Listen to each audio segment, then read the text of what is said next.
Sveiki, nu ką, kaip matėt, kemperis jau mano rankose vėl. Tai va, iš tikrųjų, galvojau, kad neužsikurs tikrai, bet užsikūrė. Iš tikrųjų, mano pažįstamas laikė kemperį ten pat, jisai buvo nuvažiavęs porą dienų prieš mane ir jisai neužkūrė savo kemperį. Ir tiek buvo baterija mirus, kad net su krokodilais neužkūrė. Tai kvietėsi ten pagalbą, žodžiu, reikalų ministerija biški buvo.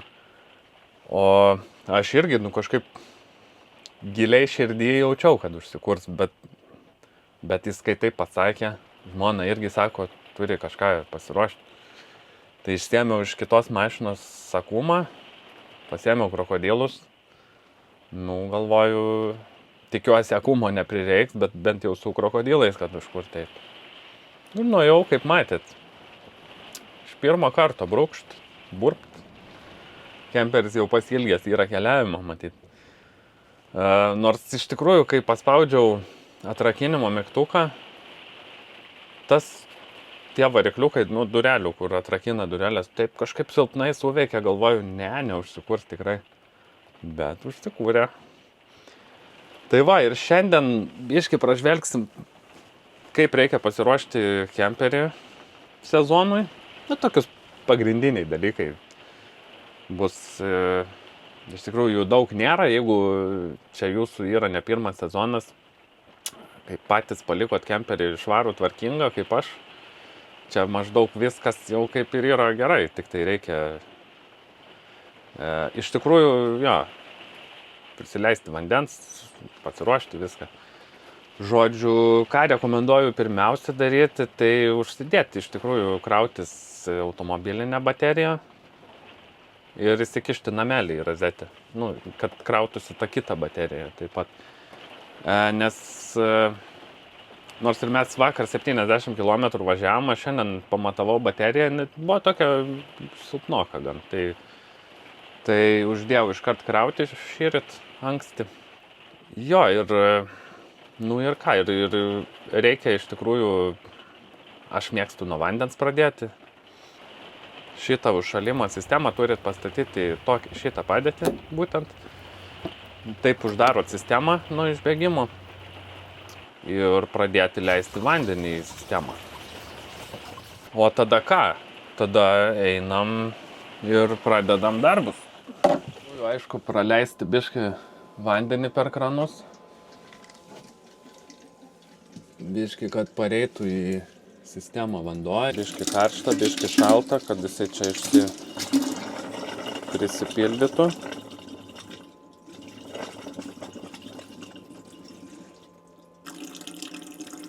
Nes kai sistema buvo tuščia, jinai pilna oro yra. Ir prasidirbo, jaučiu kokius 10 minučių čia bandžiau visai, bet prasidirbo.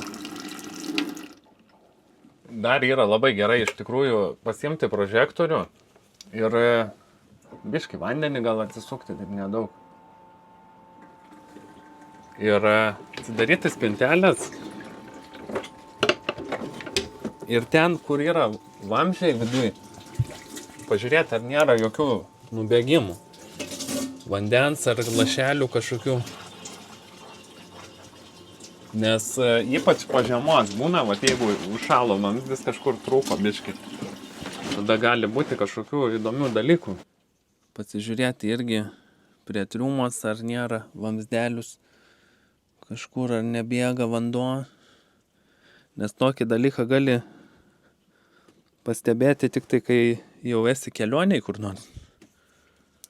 Dar pas ką yra kondišas, iš tikrųjų čia nusiema šitą detalę. Ir tą filtrą gerai yra su oru išsipūsti. Aš iš tikrųjų susitvarkiau šitą dalyką prieš pastatant kemperį. Bet irgi galima biškai ištestuoti, pažiūrėti, ar viskas veikia. Šiaip iš tikrųjų iš esmės gerai yra viską pasitikrinti. Visas funkcijas kemperio, ar jos veikia. Nes, iš tikrųjų nėra malonu, kai, pavyzdžiui, išvažiuoji kažkur ir sužinai, kad kondiškė neveikia, o esi kur nors Ispanijoje. Tai kol esi namuose, gali kažką pasikrapštyti, turi įrankių viską, o gal kažkur išvažiavęs turės į servisą važiuoti. Nu ką, o dabar biškai apie dujas. Atsisukat balioną, sutvarko tenai viską, tada susirandat, kur pas jumis namelyje yra šitie. Čia dažnai būna lapukas parodytas, kaip yra įjungta, kaip išjungta. Dabar viskas yra įjungta čia. Ir siūlau visą laiką pradėti nuo dujinės, nes dujinė ryja daugiausia dujų ir per dujinę geriausiai užsipildo sistema dujom, nes kaip matysit dabar, aš girdžiu dujos pareina, bet trunka laiko, kol užsikuria, nes dujos nesusivaikščiojusios yra sistemoje. Ir kodėl sakau, kad geriausiai yra pradėti nuo dujinės? Dėl to, kad jos ryja daugiausiai dujų ir greičiau susivaikšto po sistemą viskas. Ir reikia maždaug 5 minutės palaikyti, kad įeitų į sistemą dujų. Jeigu pradėsite testuoti dujas, ar viskas veikia nuo šaldytuvo, pavyzdžiui, šaldytuvas mažai dujų ryja ir tai gali labai labai ilgai laiko užtrukti, kol užsikurs šaldytuvas. Ir dažnas atvejis būna, aš kai su kemperiais dirbu, žmonės neužkuria šaldytuvo ant dujų pavasarį ir važiuoja į servisą. Sako, neveikia šaldytuvas. Paėmė čia užkūrė dujinę, palaikai 5 minutės, iš karto ateini, įjungi ir reikia klausytis to, tiksėjimas yra toks. Ir būna toks tik. Jeigu tiksėjimas dingsta ir iš tikrųjų nesat tikras, ar užsikūrė ar neužsikūrė, yra tos grotelės laukia už šaldytuvo. Pridėkit ausį, paklausykit, ar dega ar ne. Jeigu, būna tokių variantų, kada, pavyzdžiui, dirba ant dujų, bet būna garsas kažkoks ne toks. Tai su kompresorium geriausia prasipūsti kaminą yra. Grotelės nusiema, yra tokia anga, ten įkiši tą kompresorių ir Tai ir dar yra vienas labai svarbus dalykas apie dujas. Daug kas nežino šito dalyko, bet dujinės turi nuotėkio vožtuvas. Ta prasme, ir jį gerai yra patikrinti, kad jisai veikia. Tada reiškia, negali būti nuotėkio dujų. Kaip patikrinti, čia yra pats paprasčiausias patikrinimas. Iš tikrųjų mikrofoną čia padėsiu. Gal girdėsit. Kai užsukat dujas, visas iš karto užsukat. Ir reikia laukti, kol bus toks klikt, klikt, klikt.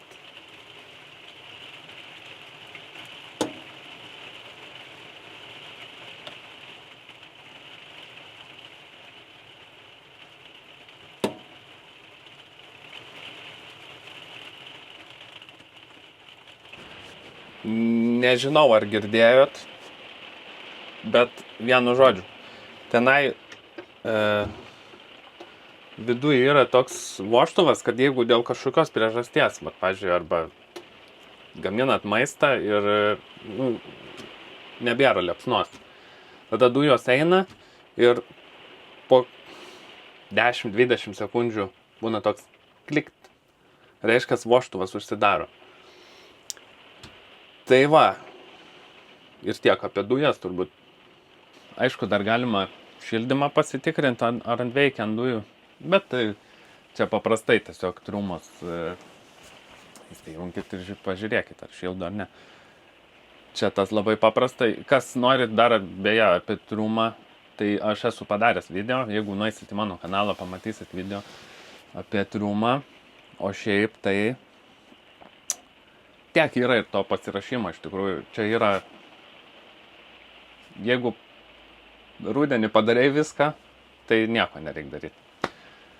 Tiesiog tokie dalykai, nes, iš tikrųjų gerai yra žinoti apie tas dujas, nes iš tikrųjų esu matęs ir grupėse tokių visokių postų, kur sako, neveikia šaldytuvas ant dujų.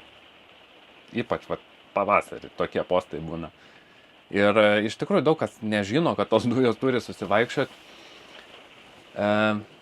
Jo, ir tas trunka laiko, netgi ta dujinės užkūrimas, jis tiesiog gali ten tikinti, nežinau kiek laiko, kol iš tikrųjų pareina dujos. Ir iš tikrųjų, jeigu jau ilgą laiką nepareina dujos, dar kartą pasitikrinkit tos kraniukus, pasižiūrėkit, ar dujų yra balionė, ar balionas atsuktas yra. Ir dar šiaip kas apie dujas, tai turbūt pas visus yra, aš nežinau, gal pas kažką nėra, tai dujų signalizacija. Šitam kemperį yra, aš esu įdėjęs tą 3GAS, kažkaip vadinasi tą sistemą. Žodžiu, jinai nuo tų miego dujų irgi įsijungia. Bet kaip patikrinti tą sensorių dujų, ar jisai veikia, tai aš nerodysiu tiesiog, bet aš papasakosiu. Tai vienu žodžiu, pasiemat antiperspirantą kokį pažastinį ar kažką tokio ir purškit aplinkui tą sensorių ir jisai įsijungs. Tikrai. Ir namelyje tiek ir yra to pasiruošimo. O kas su automobilinė dalim? Jeigu, aišku, gerai yra servisus pasidaryti prieš sezoną, pasitikrinti padangose slėgį, nes 6 mėnesiai praėjo, galėjo kažkas būti. Ir dar kai kas apie padangų slėgį. Pas manęs ant kemperio yra nurodyta padangų slėgis 5,5 baro. Kas yra šiaip su automobiliais susidūręs, turbūt žinot, kad 5,5 nebūna mašinose iš tikrųjų, bet būna. Ir esu matęs norvegiškose grupėse žmonės, ten vienas rašo 5,5 čia negali būti tiek aš. Ir ten komentarai apačioj, ne, aš tai 3 įsipučiu barus ir viskas. Ne, reikia 5,5 įsipūsti. Iš tikrųjų, kemperis nėra lengvas, o gamintojas yra taip nurodęs, taip ir daro. Jo. Ir iš tikrųjų, sakau, apie tą bent jau slėgį, tai ir žmonės komentuoja, ta prasme, tikina, kad jo, ne, čia aš 3 įsipučiu, man labai gerai. Iš tikrųjų, aš bent jau kai aš pasikeičiau padangas, man servise 3 įpūtė. Ir aš matėsi kažkaip tos padangos tokios pakritusios, bet kažkaip naujos padangos buvo, galvoju, gal jos tokios yra ar kažką, bet ne, paskui į kolonėlę nuvažiavau. Nes namuose nedaina kompresoriaus šlangą iki kemperio. Tai kolonėlę nuvažiavau, kolonėlė galėjo tik 5 įpūsti, daugiau nebeįpūtė, errorą rašė. Tai 5 įpūčiau, jau iškart matos padangos, kaip normaliai atrodo. Tai aš paskui dar į kemperį servisą nuvažiavau. Ne taip, kad į servisą, bet prie garažiuko privažiavau, sakau, davai vyrai, gal galit biškį įpūsti oro. Tai jie man įpūtė. Ir kaip sakau, tiek yra to pasiruošimo. Čia buvo toks lengvas, greitas video. Dar kai ką prisiminiau. Mano kemperinis kepuriukas. Dabar bus šitas kepuriukas. Tai tiek ir yra to pasiruošimo. Prasideda naujas sezonas ir kaip ir minėjau paskutiniam video, kad mes esam suplanavę kelionę. Jo, tai šį mėnesį važiuojam į Daniją. Esmė biškai pamatyti gamtos, į Kopenhagą. Vaikas nori į Legolandą beprotiškai. Tai toks ir yra planas. Esam kelto bilietus nusipirkę iš Norvegijos į Daniją tiesiai. Jo, plauksim į priekį taip, o grįšim nuo Kopenhagos per Malmo, per Švediją į Norvegiją. Tai va toks yra planas, kad nėra plano. Iš tikrųjų, taip yra geriausiai keliauti mano galva, nes, kuo mažiau planuojas į priekį viską ten bukinės kažką, to esi laisvesnis. Tai jo, tai turbūt pirmas keliavimo video ir bus kelionė į Daniją. Nežinau, pabandysiu gal suspausti vieną video, arba čia bus kelių dalių video, bet jo, važiuosim savaitę kažkur. Tai tokios naujienos, kaip ir žadėjau, gale sezono, kad kanalo kokybė kelsis. Tai esu kamerą naują nusipirkęs, iš tikrųjų tokia gan patogia.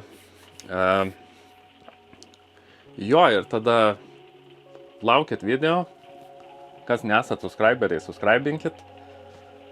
Gal laikiuką kokį uždėkit, tas žiauriai motyvuoja iš tikrųjų.